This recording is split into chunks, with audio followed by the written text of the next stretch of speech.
Hi, I'm Dave Capaldo from the TCM. I want to explain to you how a perfect putting stroke should work, and I guess the easiest way to do that is to use the analogy of a grandfather clock. If you can imagine the pendulum hanging down nice and straight and true like this, and only one hinge point where the pendulum gets attached up to the top. All we do is we pull the pendulum back and it'll want to swing straight back and straight through the whole time.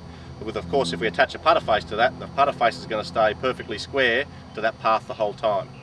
Now, if we try and represent a golfer doing it and we pull the grandfather clock back to represent the same lie angle as a putter shaft like this, what it'll look like now with the same one hinge point, it'll look like the putter's actually travelling back a little bit on the inside through onto the inside. But in actual fact, we know better. We know that all we've done is we've turned the putter onto the side like this and it is working perfectly on the correct path.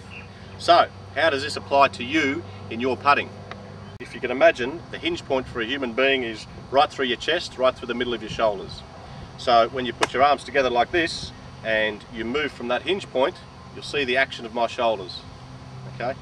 Anyone who says to you that the putter should go straight back and straight through onto the line, as in the putter starts like this and travels straight back and then straight through, what that's going to look like with your shoulder action is this, straight back and straight through.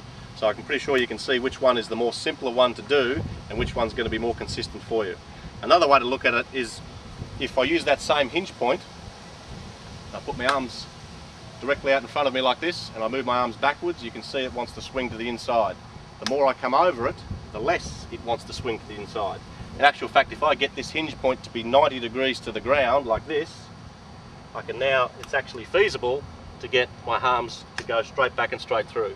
But I'm pretty sure that you've never seen anyone, especially elite golfers, set up like that.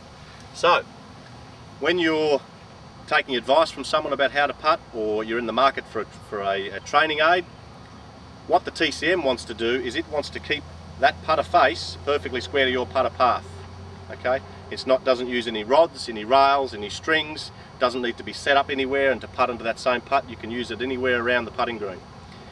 Some products on the market will actually trap the shaft in between two rails and actually make you go back on a straight line with a shut face and through on a straight line with an open face. So I want you to really think long and hard about, before you part with your hard-earned money, about what sort of training aid you're going to buy and the principles of how a perfect putting stroke should work.